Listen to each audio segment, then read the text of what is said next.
One reunited couple, 2 murders, and a countless amount of questions. Welcome back to Sweetwater Secrets.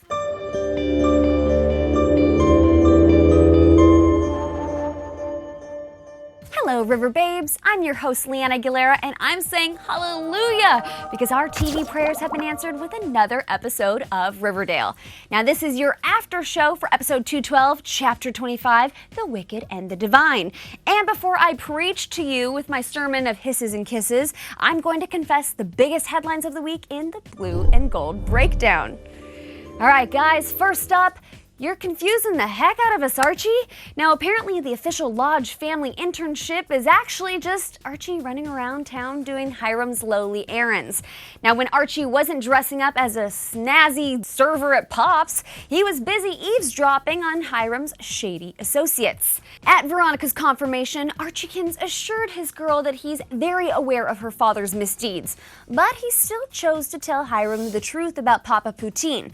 Now, the mobster was conveniently murdered later that night, but here's the real kicker. When it came time to offer up the evidence to the FBI agent, Archie stayed silent. Now, over on the south side, the pressure to find the decapitated head of General Pickens put the serpents in hot water with the cops.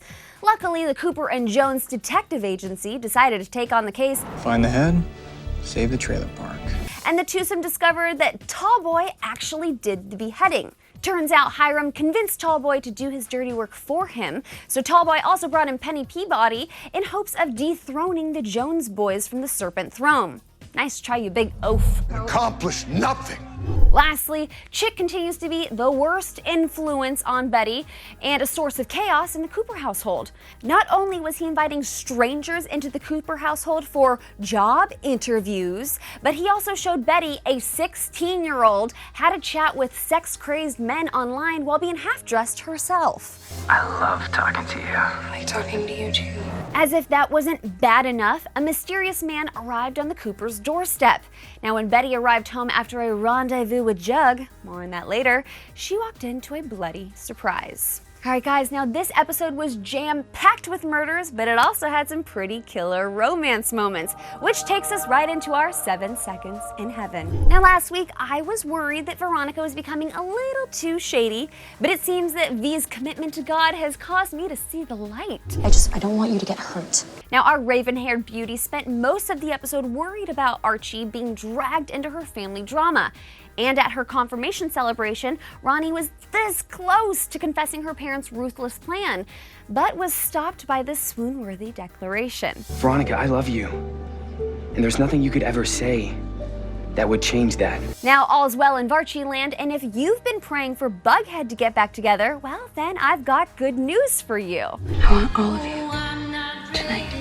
While I'm thrilled that Betty and Jughead have happily reunited, I'm not too pleased with Betty keeping so many secrets, which leads us straight into this week's Hisses and Kisses. First up in Hisses, yeah, that first one is going straight to Betty Cooper for lying to Jughead about her clandestine kiss with Archie. What's going on, girl? Now, Juggy told you the whole uncomfortable truth about Tony, and Archie told Veronica about the smooch, but when you had 2 clear opportunities to confess, you chose to keep your lips sealed. Don't act surprised when this all blows up in your face, B. Another hiss is going straight to the web camera storyline.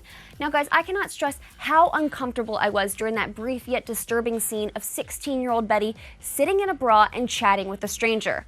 Now let's get real, River Babes. Mental health is a serious issue, and the way that it's being sexualized is not okay. Now, I understand that Betty is struggling, and I really hope that we're going to get more answers on this subject, but the way that this dark storyline is being addressed is really disappointing, and I really hope that young fans are seeing that.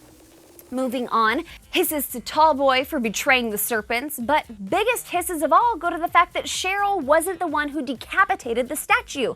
That would have been epic. Hisses to Archie for confusing us with his allegiance. Who are you really working for, Red? And to Chick for continuing his streak for being the creepiest character on TV. Who comes out of a job interview in a bathrobe and drinking milk? Milk was a bad choice. And my final hiss is going to that musical moment at the confirmation. Now, don't get me wrong, guys. I love Josie and V's voices, but it just seemed a little forced. Stop trying to make fetch happen. And what was even weirder was the fact that had Josie not volunteered to duet, Veronica would have been singing solo as she sauntered down the aisle. But I'm not Catholic, so I don't know. Is that normal? Tell me in the comments. As for my kisses, I'm sending so many kisses to the happy romance moments between Varchi and Bughead. Now, it's nice getting to see the gang share some lighter moments in this crazy dark town. Kisses to FP for standing by his son, and to meeting Veronica's familia hermosa, especially her scene-stealing abuelita. Kisses to Hal for leaving. No one misses you, dude. And kisses to Alice Cooper for still looking fabulous, even when she's mopping up a murder scene. All right, guys, now that does it for my thoughts on this week's blessed episode. But right now, hit the comments and tell me your hisses and kisses. Now, what do you think of the Dark Betty storyline? Which character are you the most worried about right now? Was that a normal confirmation? And what are your thoughts on the latest Varchi and Bughead developments? Tell me! Also, please give this video a like, chat with me on Twitter about all your latest Riverdale theories, and don't forget to subscribe to ET's YouTube page so you never miss an episode of Sweetwater Secrets.